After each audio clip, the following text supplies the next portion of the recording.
Hello, my dear students. How are you? I hope all of you are fine. Today we are going to take a new concept, that is pronoun. Actually, pronouns are replacing words. You should know what are pronouns. Pronouns are replacing words. A pronoun is a word that takes the place of a noun. जिसे हम हिंदी में सर्वनाम कहते हैं वही pronoun होता है। Pronoun वो वर्ड्स होते हैं जो नाउन को रिप्लेस करते हैं, नाउन की जगह ले लेते हैं। कैसे? I am going to show you. Romit is a good boy. आप पहले पढ़ चुके हैं कि रोमित एक प्रॉपर नाउन है। अब हम जब नेक्स्ट सेंटेंस लिखेंगे तो हम बार बार रोमित नहीं कहेंगे, हम क्या कहते हैं? He lives near my house. तो यहाँ जो ही वर्ड है बेटा, इसने रोमित वर्ड को रिप्लेस कर दिया है। That is why it is replacing word. जो वर्ड नाउन को रिप्लेस करते हैं उन्हें हम रिप्लेसिंग वर्ड्स कहते हैं। ही इन दिस सेंटेंस, ये जो आपको ऊपर एग्जाम्पल दिया, यहाँ ही जो है उसने रोमित को रिप्लेस किया है। He is a replacing word, so it is pronoun here. इस एग्जाम्पल में प्रनाउन क्या है? He. Pronouns are also known as replacing word. इसी वजह से, क्योंकि ये नाउन को रिप्लेस करते हैं, इन्हें हम रिप्लेसिंग वर्ड्स भी कहते हैं। Pronouns can do all the things noun can do. जो काम नाउन करता है वो सभी काम प्रनाउंस भी कर सकते हैं। जैसे हमारे नाउन सब्जेक्ट का काम करते थे, ऑब्जेक्ट का, and subject of the preposition, ये सभी काम जो है बेटा प्रोनाउंस भी कर सकते हैं। Pronouns can do all the things noun can do. Pronouns can be a subject, ये एक सेंटेंस में सब्जेक्ट हो सकते हैं, एक सेंटेंस में ऑब्जेक्ट हो सकते हैं, या object of the preposition. Preposition के लिए ये ऑब्जेक्ट का काम भी करते हैं। There are different kinds of pronoun. जैसे हमारे नाउन अलग अलग टाइप के होते हैं, in the same way pronouns की भी बहुत सारे काइंड्स हैं, and I am going to discuss all these one by one. First of all I am going to tell you the kinds of pronoun. There are many kinds of pronoun, approximately 10। First of all it is personal pronoun. बेटा सबसे पहले personal pronoun होते हैं, जैसे I, we, you, he, they. Personal pronoun हमेशा human beings, person के लिए होते हैं। इनका यूज़ पर्सन या ह्यूमन बींग्स के लिए किया जाता है, इसीलिए इनको पर्सनल प्रोनाउन कहा जाता है। Second one is demonstrative pronoun. Demonstrative pronouns वो प्रोनाउंस होते हैं जैसे कि जो दिखाने का, डेमोन्स्ट्रेट करने का काम करते हैं। जैसे हम कहते हैं ना, this is a book. Book को हाथ में दिखाते हैं और फिर कहते हैं this is a book. That is a pen. जो दूर चीज़ रखी होती है वहाँ दैट करके फिंगर से इंडिकेशन देते हैं और दिखाते हैं दैट इज़ अ पेन। तो दिस, दैट, दीज, दोज, ये सभी डेमोन्स्ट्रेटिव प्रोनाउंस होते हैं। Interrogative pronounce. इंट्रोगेटिव प्रोनाउंस वो होते हैं जो क्वेश्चन पूछने का काम करते हैं। उसमें इंटेरोगेशन होता है, प्रश्न होता है, क्वेश्चन होता है। दैट इज़ वाई इनको इंट्रोगेटिव प्रोनाउंस कहते हैं। जैसे हु, हुज, व्हाट, ये सभी इंट्रोगेटिव प्रोनाउंस का काम करते हैं। Next one is relative pronoun. Relative pronoun जो होता है बेटा, ये कई बार सेंटेंसेस को जोड़ने का भी काम करता है। ठीक है, तो ये क्या होता है? रिलेट करता है, दो के बीच में रिलेशन बनाता है सेंटेंस की। That is why it is relative pronoun, इसे रिलेटिव प्रोनाउन कहा जाता है। Next one is reflexive pronoun. अगला हमारा कौन सा है? Reflexive pronoun. बेटा रिफ्लेक्सिव प्रोनाउन जो होते हैं वो सेल्फ को दिखाते हैं कि जो काम है उनके द्वारा खुद किया गया, उन ने खुद किया है इस काम को, इसलिए इसके साथ सेल्फ लग जाता है। तो सेल्फ लगने से क्या होता है कि वो दिखाता है सेंटेंस में, जैसे I clean my house my self, the plant grows it's self. तो वो खुद से जब काम होता है तो उसे सेल्फ लगाकर क्लियर किया जाता है, and it is known as reflexive pronouns. Next one is possessive pronoun.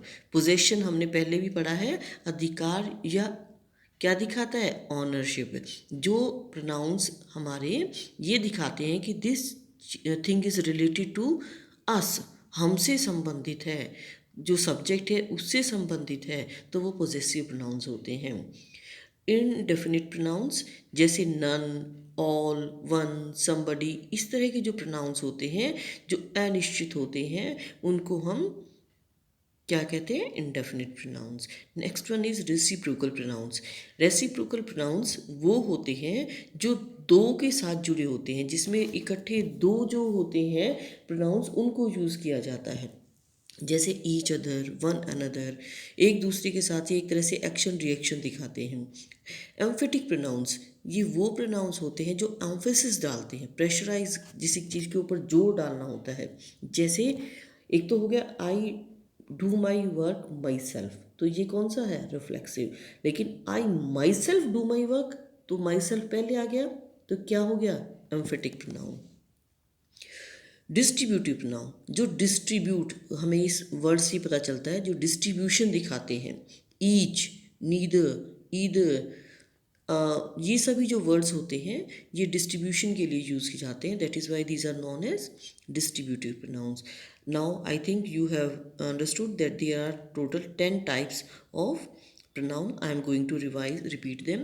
First is personal pronoun, second is demonstrative pronoun, third is interrogative, relative pronoun, reflexive, possessive, indefinite pronouns, reciprocal pronouns, emphatic pronouns, distributive pronouns.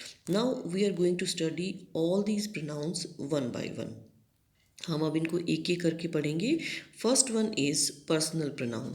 बेटा personal pronoun कौन से pronoun होते हैं? You should no कि जो person के लिए use किए जाते हैं, वो जो प्रॉपर नेम्स जो हमारे होते हैं पर्सन के, उनको रिमूव करते हैं, रिप्लेस करते हैं, या किसी पर्टिकुलर थिंग को रिप्लेस करते हैं, तो ये हमारे पर्सनल प्रोनाउन होते हैं।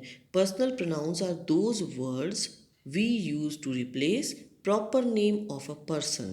There are various forms and functions of these. जो हमारे पर्सनल प्रोनाउंस होते हैं इनके बहुत सारे फॉर्म्स और फंक्शन होते हैं। फंक्शन मीन्स अलग अलग काम करते हैं ये। First of all you should know what are these personal pronouns. हमें ये देखना होगा कि पर्सनल प्रोनाउंस कौन से होते हैं, क्या होते हैं। दे आर थ्री पर्सन्स, जैसे कि आपको पता होगा कि थ्री होते हैं persons, first person, second person, third person. और जो ये तीनों पर्सन है बेटा, ये अलग अलग फंक्शन करते हैं। कई जगह ये सब्जेक्ट का काम करते हैं, कई जगह ये ऑब्जेक्ट का काम करते हैं, and at many places these are used as possessives. कई जगह ये पोजेसिव्स का काम करते हैं। तो जब ये सब्जेक्ट की प्लेस पे आते हैं तो इन्हें सब्जेक्टिव कहा जाता है। जब ये ऑब्जेक्ट की जगह आते हैं तो ये ऑब्जेक्टिव हो जाते हैं। और जब ये सेंटर वाली लाइन जो हमारी है ये पोजेसिव्स की है, जो रिलेशन या ऑनरशिप दिखाती है। अब हम इनको लर्न करेंगे पहले। तो इनको लर्न कैसे किया जाता है? I, my, me, we, our, us.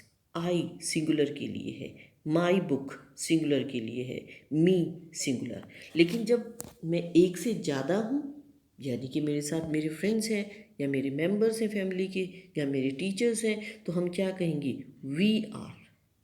We are teachers, we are human beings, we, our, this is our school, this is our house, us, we, our, us. अब हम ऐसे याद करेंगे। यू, बेटा यू सिंगुलर के लिए भी यूज़ होता है, यू प्लूरल के लिए भी यूज़ होता है। जैसे you are a good student and you are good students, दोनों के लिए हम यू यूज़ करते हैं। यहाँ पोजेशन के लिए यूर हो जाता है और ऑब्जेक्ट के लिए क्या आता है? यू। अब थर्ड पर्सन सिंगुलर जो है बेटा, इसको मैंने सर्कल किया है। क्यों किया है? क्योंकि जो सर्कल वाले वर्ड्स हैं वो सब्जेक्ट ऑब्जेक्ट या पोजीशन नहीं दिखाते, ये सिंगुलर को दिखा रहे हैं। यहाँ इनका सब्जेक्ट ऑब्जेक्ट पोजीशन हम नेक्स्ट लाइन में दिखा रहे हैं। ही, शी, इट, ये थर्ड पर्सन सिंगुलर होता है और इसको हमें कई जगह यूज़ करना होगा आगे। दैट इज़ वाई आपको इसे इस तरह से लर्न करना होगा पहले। सिंगुलर फॉर्म क्या है इनकी? ही पोजेशन, हिज, और हिम क्या है? ऑब्जेक्ट। शी हमारा सब्जेक्ट है, हर ऑब्जेक्ट की तरह यूज़ होता है, और एक हर हमारा पोजीशन के लिए यूज़ होता है। इट सब्जेक्ट के लिए, ऑब्जेक्ट में भी इट होता है लेकिन पोजीशन के लिए इट्स आ जाता है। अब बेटा थर्ड पर्सन के सिंगुलर तो आपने ही, शीट देखे थे। इसका प्लूरल जो होता है वो दे, देयर, देम होता है। तो फर्स्ट ऑफ ऑल हमें ये देखना होगा कि हम इनको लर्न कैसे करें। कैसे करते हैं इनको? I, my, me, we, are, us, you, your, you, he, she, it, they, their, them. इनको लर्निंग करने के लिए बेटा एक सिंपल सा ट्रिक होती है, मेथड होता है, क्योंकि आपको ये लर्न तो करने होंगे। They are use many places in English, हर जगह आपको इनकी ज़रूरत होती है कि फर्स्ट पर्सन कौन सा है, ये कौन सा पर्सन है, तो आप इन्हें कैसे लर्न करेंगे, I am going to tell you. Learn these pronouns by writing them on your fingers in this way, and then you can learn I, my, me, we, our, us, you, your, you, he, she, it, and they, their, them. Again, I, my, me, we, our, us, you, your, you, he, she, it, and they, their, them. I hope all of you have understood it, how to learn these pronouns. Now I am going to tell you about what are these persons. First person क्या होता है, second person क्या होता है, and third person क्या होता है। बेटा फर्स्ट पर्सन हमेशा सेल्फ के लिए होता है। सबसे पहले हम खुद होते हैं। इट मीन्स आई, जो बात करने वाला है वो हमेशा फर्स्ट पर्सन होता है। First person stands for the self, for the person who is speaking. जैसे अब मैं बोल रही हूँ तो मैं कौन हूँ, आई। और अगर मेरे साथ मेरी फ्रेंड बोल रही है तो हम क्या हो जाएंगे, we. I am a teacher, we are learning pronouns. मेरे साथ आप भी अगर इंक्लूडेड हैं तो क्या होगा, वी आर लर्निंग प्रोनाउंस। तो हमेशा याद रखो हम खुद फर्स्ट पर्सन होते हैं। Second person stands for the person I और वी स्पीकिंग टू। जिससे मैं या हम, जिससे फर्स्ट पर्सन बात करता है वो सेकंड पर्सन होता है। ऑलवेज रिमेंबर, जिससे फर्स्ट पर्सन बात कर रहा है वो सेकंड पर्सन है। जैसे आई, मैं फर्स्ट पर्सन और मैं आपसे बात कर रही हूँ, तो you all of you are good students. आप सभी कैसे हैं, अच्छे स्टूडेंट्स हैं। तो यू क्या है बेटा, सेकंड पर्सन हो गया यहाँ। Third person stands for those about whom और विच वी आर टॉकिंग। अब आप और मैं, हम सब मिलकर जिसके बारे में बात करते हैं वो क्या है, थर्ड पर्सन।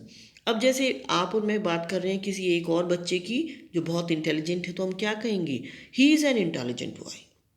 आपकी कोई फ्रेंड है, हम उसके बारे में कहते हैं शी राइट्स नीटली, वो तो बहुत अच्छा लिखती है। तो यहाँ ही, शी, इट, ये क्या हुए, third person. Always remember, first person हम खुद होते हैं, सेकंड पर्सन वो है जिनसे हम बात करते हैं, और थर्ड पर्सन वो है अबाउट whom, जिसके बारे में हम बात करते हैं। I hope all of you have understood this concept of pronoun. We would continue it in our next video. Hope you have understood it and practice it by yourself and learn it by the next video. जब तक हमारी अगली video आएगी तब तक आप इन्हें learn भी कर लेंगे। Thank you. Have a nice day.